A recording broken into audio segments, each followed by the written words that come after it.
Blas de Lezo, la vida del héroe de España. En las embravecidas aguas del tiempo, ondea el lienzo épico de un intrépido marino cuyo nombre perdura en las páginas doradas de la historia, Blas de Lezo, el héroe de España.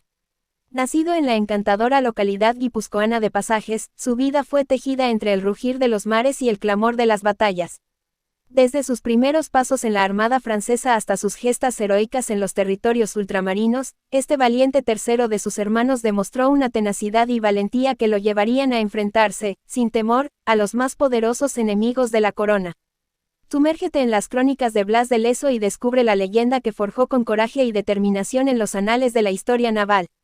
Blas de Lezo, el gran héroe de España. Nacido en la localidad guipuzcoana de Pasajes, en 1689, la vida de Blas de Lezo, el héroe de España, estuvo, desde la más tierna infancia, marcada por su pertenencia a una familia de raigambre nobiliaria. Sobre todo, estrechamente unida al mar. Al ser el tercero de sus hermanos optó por seguir con la tradición familiar y acceder a la carrera marítima. Extremadamente precoz, con apenas 12 años se enroló en la Armada francesa. El maridaje que existía entonces entre España y Francia ante el enemigo común inglés propiciaba este tipo de intercambios. Estos permitieron al joven hacerse a la mar e iniciar un periplo que lo llevó a enfrentar innumerables veces al antagonista anglosajón.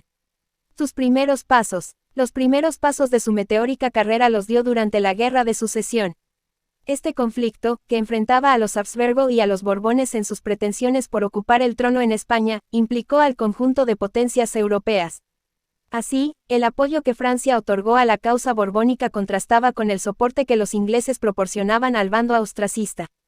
Durante la guerra, cuya duración se alargó una docena de años, Blas de Lezo ofreció sobradas muestras de ser un hombre de acción, refrendando la alta estima que le tenían sus superiores. La gallardía de la que hizo gala en 1704, en la mayor de las batallas marítimas de la conflagración, frente a Vélez Málaga, le llevó a perder la pierna izquierda. Allí fue alcanzada por una bala de cañón. Conocido a partir de entonces como Patapalo, el temor a nuevos envites no hizo presa de él. De este modo, 3 años después, en el intento de liberar el puerto francés de Tolón, cercano a Marsella, perdió el ojo izquierdo, adquiriendo una particular apariencia a la que uniría, en 1714, la pérdida de movilidad de su brazo derecho. Heridas y cicatrices estas que contrastaban con los cruciales episodios que protagonizó. Ya fuese abastecer a la Barcelona sitiada por los ingleses, venciendo el cerco mediante el ingenio, o capturando uno de los más lustrosos barcos del enemigo, el Stanhope. La talla y la fama del marino era ya conocida por todos. El pillaje y Blas de Lezo. Experto, ya, en las corrientes mediterráneas, América fue su siguiente reto. Nombrado, en 1723, general de la Armada y jefe de la Escuadra del Mar del Sur, Blas de Lezo fue el encargado de tener el pillaje amparado por Inglaterra en territorios de ultramar. En la pugna por controlar el Atlántico, los británicos no cejaron de hostigar al comercio español. La estrategia anglosajona no fue del todo satisfactoria, los virreinatos estaban lejos de colapsar. La flota de Indias, salvo contadas excepciones, arribaba puntualmente a Sevilla, sosteniendo la economía de la monarquía. La perseverancia con la cual desarrolló, no obstante, lo enfrentó a los poderes civiles, en concreto, al virrey de Perú. Su encontronazo con el marqués de Castelfuerte supuso el primero de sus desencuentros con la administración virreinal. Esto acabó por conducirlo de vuelta a España, en 1730. De nuevo en el mar donde se formó, dirigió acciones en la costa italiana. Trascendental, en este sentido, fue la expedición que le condujo a Génova. Allí, al mando de 6 navíos, exigió el pago de los 2 millones de pesos depositados en el principal banco de la ciudad, el de San Jorge, pero pertenecientes a España. Blas de Lezo y la reconquista de Orán.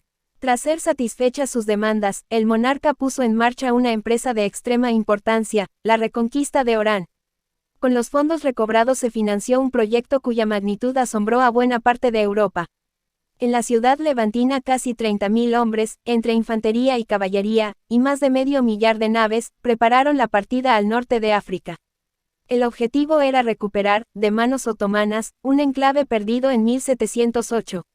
En la costa argelina, capital para controlar el Mediterráneo, sonaron los tambores de guerra durante la primavera de 1732. La responsabilidad de llevar la misión a buen puerto recayó en José Carrillo de Albornoz, siendo comandada la flota por Francisco Javier Cornejo.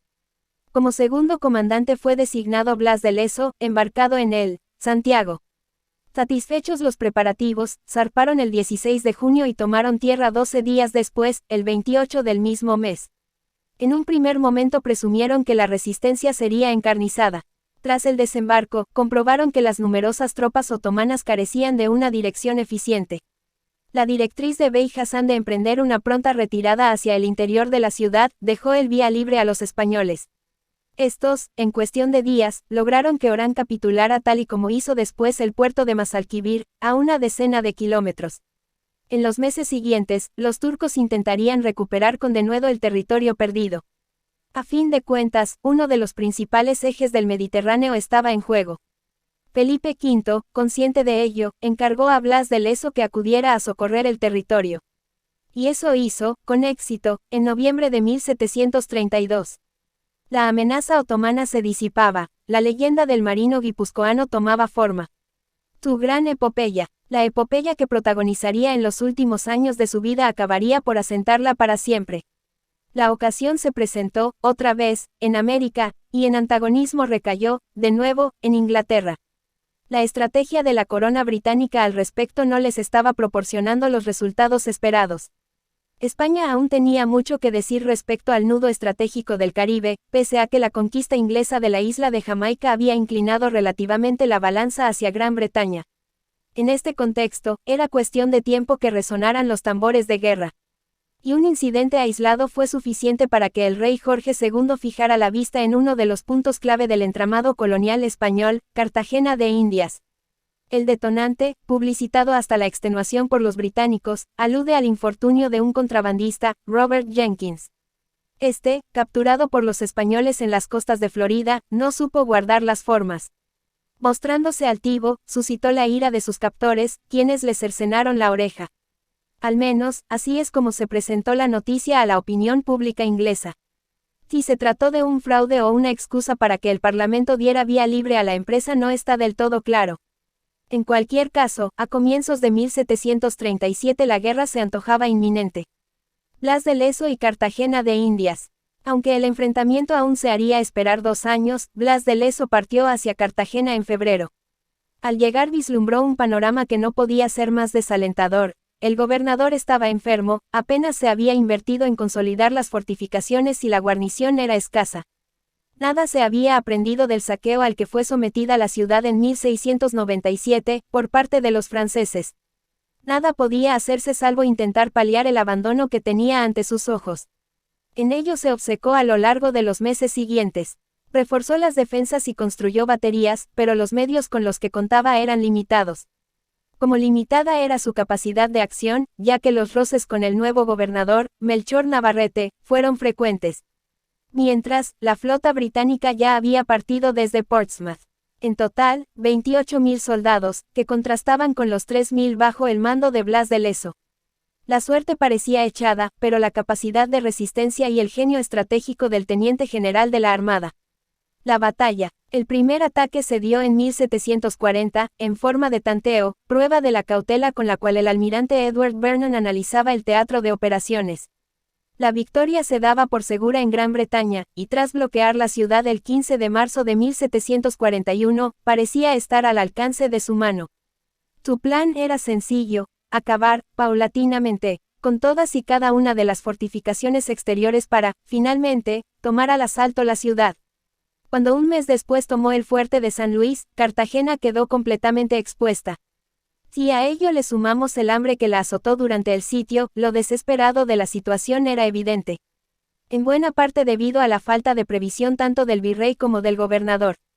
También de lo desmoralizador que resultaba batallar contra 200 barcos contando únicamente con 6 buques. El desembarco de los ingleses en la isla aledaña de la Boquilla antecedía a la derrota. Gracias a la perseverancia de Blas de Lezo, los vítores británicos se desvanecieron. El virrey, Sebastián de Eslava, transigió con su osadía y le permitió actuar tan temeraria como audazmente. Solo de esta forma se puede adjetivar su decisión de abandonar las trincheras. También de combatir desde el exterior de los fuertes que conservaban. El fuego cruzado resultante cogió por sorpresa a las tropas de Vernon, que aún multiplicando por 4 a las de los defensores, fueron presa del caos y, progresivamente, del desaliento. La victoria de Blas de Lezo. Después de batirse en retirada, reordenaron sus prioridades, pero a partir de aquel momento no lograron hacerse con ningún otro fuerte. El último intento fallido, el 20 de abril, dio al traste con una victoria que daban por supuesta, enmudeciendo Gran Bretaña. La épica defensa de Cartagena de Indias estaba llamada a pasar a la historia, pero a su principal protagonista no lo glorificarían en vida. Mientras el virrey de Nueva Granada se mostró muy crítico con su mando, la enfermedad mermó su salud. Tanto que apenas pasados varios meses falleció, el 7 de septiembre. Dejó tras de sí un imposible, sosteniendo la presencia española en América, contra todo pronóstico. Habrían de transcurrir décadas hasta que Carlos III reconociera su valía, la del hombre de mar que acabó sosteniendo sobre sus hombros el destino de un continente. El candelabro, iluminando mentes.